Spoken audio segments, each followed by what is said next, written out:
শুভ সন্ধ্যা বন্ধুরা, কেমন আছো? আশা করছি তোমরা সকলে খুব ভালো আছো। আমিও কিন্তু বেশ আছি। আজকের ব্লগটা শুরু করছি সন্ধ্যেবেলার থেকে নাইট রুটিন। আমি রাত্রিবেলা কিভাবে আমার সময়টা কাটাই সেটাই তোমাদের সাথে আজকে শেয়ার করব। আই হোপ তোমাদের ভালো লাগবে। ভিডিওটা স্কিপ না করে পুরোটাই সাথে থাকার অনুরোধ জানাচ্ছি। চলো তবে ভিডিওটা শুরু করা যাক। আজ হচ্ছে বুধবার আর এখন ঘড়ির কাঁটার সময় হচ্ছে সন্ধ্যে 7:30। এখন থেকে তোমাদের সাথে নিয়ে আজকের ব্লগটা স্টার্ট করছি। আর এই ফুলগুলো তোমরা কে কে চেনো আমাকে একটু কমেন্ট করে জানিও। আর এই ফুলগুলো আমার খুবই ভালো লেগেছে, ওই জন্য আমি তুলে নিয়ে এসে এইভাবে রেখে দিয়েছি।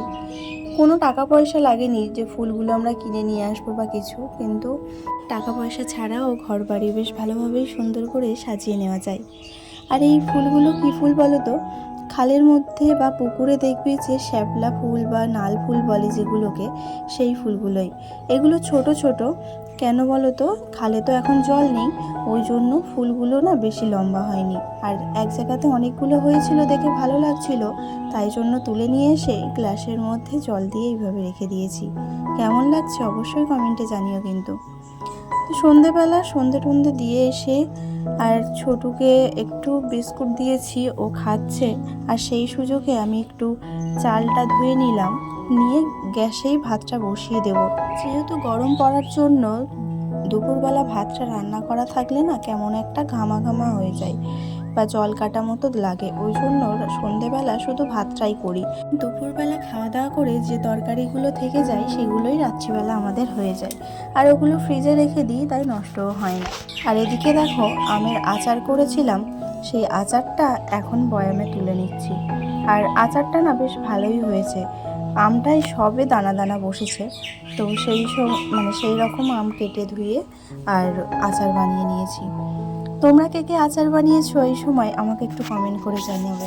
আমি 3 রকমের আচার বানিয়েছি। এটা হচ্ছে টক ঝাল মিষ্টি আচার, আর এটা ভাত পাতে খেতে খুব ভালো লাগে।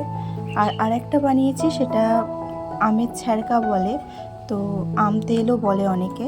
তো ওটা এখনও রেডি হয়নি, ওই জন্য তোমাদের সাথে শেয়ার করলাম না। আর যেটা কড়াইতে দেখলে ওটা হচ্ছে গুড় দিয়ে বানিয়েছি, ওটা মিষ্টি। আচারগুলোকে সব জায়গা মতো রেখে এবার লেগে পড়লাম রান্নার কাজে। এখানে এখন ডিমটা সিদ্ধ বসিয়ে দেব, আর ওইদিকে আমার ভাত প্রায় হয়ে গেছে। ওটাকে গ্যাস বন্ধ করে রেখে দিয়েছিলাম কিছুক্ষণ ভাতটা ফুটে যাওয়ার পরে। তো তারপরে নামানোর একটু আগে গ্যাসটা অন করে দিয়েছি, আর ভাত আমার হয়ে গেছে। দেখো ফ্যানটা ঝাড়াচ্ছি। বেশিরভাগ মানুষের কাছে বলতে শুনি যে গ্যাসে ভাত রান্না করলে নাকি গ্যাসটা বেশি পড়ে, কিন্তু আমার মতে মনে হয় যে গ্যাসে যদি ভাত রান্না করি গ্যাসটা তো কমই পড়ে। কেন বলো তো? ভাতটা মানে যতটুকু সময় জল গরম হবে ততটুকু সময় হচ্ছে গ্যাসটা পড়ে। আর ভাত যখন ফুটে যায় সেই সময় গ্যাসটা বন্ধ করে দিলে 5 মিনিট বা 2 মিনিটের মতো বন্ধ করে রাখলে ভাত মানে প্রায় হয়ে আসে। তারপরে নামানোর আগে একটুখানি জ্বালিয়ে মানে ফুটিয়ে নিয়ে নামিয়ে নিলেই হয়ে যায়। তো যাই হোক, চলো, আমার ডিম সিদ্ধ হয়ে গেছে। আর আমি ডিমগুলোকে না সবগুলো আগে এইভাবে ফাটিয়ে নিই, মানে ভালো করে ফাটিয়ে নিলে আর খোসা ছাড়াতে বেশি সময়ও লাগে না। এগুলো পোলট্রি মুরগির ডিম, আর দেশি মুরগির ডিম হলে না মানে সাজো ডিম বা সদ্য ডিম হলে সেই ডিমগুলো খোসা ছাড়াতে গেলে একটু প্রবলেম হয়। তাই একটু নুন আর লেবু দিয়ে সিদ্ধ করলে ওই খোসা ছাড়ানোর যে সমস্যাটা থাকে সেই সমস্যাটা আর থাকে না, অনায়াসেই খোসা ছাড়িয়ে আসে। এটা তোমরা একবার ট্রাই করে দেখতে পারো, তারপর কমেন্টে জানাবে যে তোমাদের একটুও হেল্প হয়েছে কি না। আর যাই হোক, চলো, এখন অয়ন তো পড়তে বসেছে, আর ছোট পিছনে ওই রকমভাবেই বদমাইশি করে যাচ্ছে। আর এদিকে আমি ডিমগুলো ভেজে নিলাম, আর ডিম ভাজা দেখে ছোটুর তো খিদে পেয়ে গেছে। যেহেতু সন্ধ্যের থেকে ওরা এখনও কিছু খায়নি, শুধু একটু বিস্কুট খেয়েছে, ওই জন্য একটা ডিম দিয়ে আর একটু ভাত দিয়ে মার কাছে দিয়ে দিয়েছি। বললাম ওকে একটু খাইয়ে দাও। আর অয়নকে একটুখানি পাস্তা বানিয়ে দিয়েছিলাম, ও পাস্তা খেয়েছে। তারপরে আমার ডিমের ঝালটাও প্রায় রেডি হয়ে গেছে দেখো। আর এখন আমি রান্নার জায়গার কোনো কিছুই গোছাবো না, কেননা অয়নের একটু পড়তে বসাতে হবে। তো যে এঁটো বাসনগুলো পড়েছে, মানে রান্নার পরে যে বাসনগুলো পড়ে সেগুলোকে আমি বাথরুমে রেখে দিয়ে আসলাম, ওগুলো পরে মাজবো। তো রেখে দিয়ে এসে আর আমি একটু ওকে পড়তে বসিয়েছিলাম। আর ছোটুকে আর মাকে ঘরে পাঠিয়ে দিয়েছি, মাকে টিভি চালিয়ে দিয়েছি, মা টিভি দেখছে আর ছোটু খাটের উপর খেলা করছে, টিভি দেখছে, এইসবই করছে। তো তার ফাঁকে আমি ওকে পড়তে বসিয়ে দিলাম। আর এদিকে দেখো বড়দি তো দোলনায় বসে আছে, আর ওর প্রত্যেক দিন সন্ধে হলেই আমাদের বাড়িতে চলে আসে রাত 10টা পর্যন্ত, এসে গল্প করতে থাকে, কথা বলতে থাকে, এইরকমই করে। কেননা ওর বাড়িতে তো কেউ নেই, শুধু ওর বাবা আর বড়দিই থাকে। আর মাও মারা গেছে ওই গত 5 বছর হচ্ছে। তো সেই থেকেই ও এখানেই থাকে। ওই সকালবেলার সময়টা একটু ঘরের কাজবাজ থাকে, তাই একা একা ভাবটা লাগে না, সেটা সবাইয়ের ক্ষেত্রেই, কিন্তু রাত হলেই যেন একাকিত্ব এসে ঘিরে ধরে।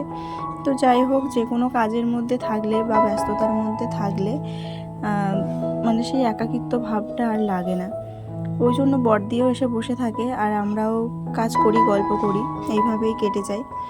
তো এখন হচ্ছে রাত 10:30 বাজে। আর এখন আমাদের ছোটু, অয়ন, মা সবাই শুয়ে পড়েছে। আর আমি দেখো এই রান্নাঘরটা একটু গোছানোর ছিল, তাই চলে আসলাম বাইরে। রান্নাঘরটাকে একটু অদল বদল করার জায়গা মানে দরকার ছিল। কেন বলো তো, একটা ঘর বারান্দার মধ্যে রান্নার জায়গা প্লাস খাবার টেবিল, ফ্রিজ সব কিছুই বারান্দায় থাকে, আর ছোটোর খেলা করার জায়গাটুকু বেশি থাকে না। ওই জন্য আমাকে একটু অদল বদল করে জিনিসগুলো রাখতে হয়, যে কোথায় কি রাখলে একটু জায়গাটা বেশি লাগে।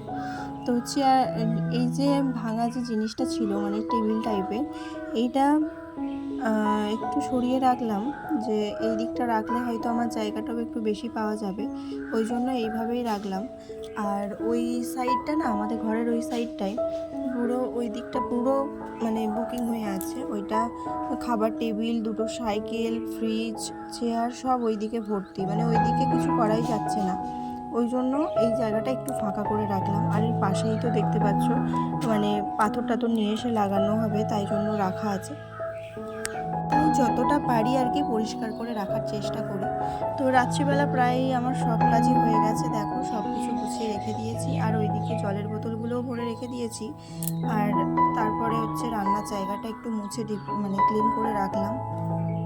আর যেটা যেই দিনের কাজ, মানে যেটা যেই দিন করব বলে ভাবি, সেটা যদি সেই সময়ই করে নেওয়া যায় না, তাহলে পরের দিন এই চাপটা আর থাকে না। পরের দিনের কাজটা তো পরের দিন থাকবেই, তার সঙ্গে যদি এই কাজগুলো অ্যাড করি তাহলে তো আরও বেশি হয়ে যাবে, তখন কাজের সময় কাজগুলো আর হয়ে উঠবে না।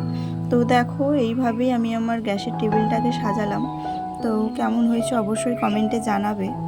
আর কিছু বাসন আছে, সেই বাসনগুলো মেজে জল ঝরাতে রেখে দিয়েছি, ওগুলো আর এখন মানে জায়গায় রাখবো না, ওগুলো জল ঝরে যাবে, কালকে সকালবেলা জায়গায় রাখবো। তো এই আমার থাইরয়েড আছে, তাই জন্য এই যে চিয়া সিড বলে একটা জিনিস আছে, এটাকে জলে ভিজিয়ে রাখতে হয় রাত্রিবেলা, সকালবেলা উঠে খালি পেটে খেতে হয়। খাওয়ার 1 ঘন্টা পরে, মানে 1 ঘন্টা কিছু খাওয়া যাবে না, তাই এটাকে আমি এইভাবেই জলে ভিজিয়ে রেখে দিলাম।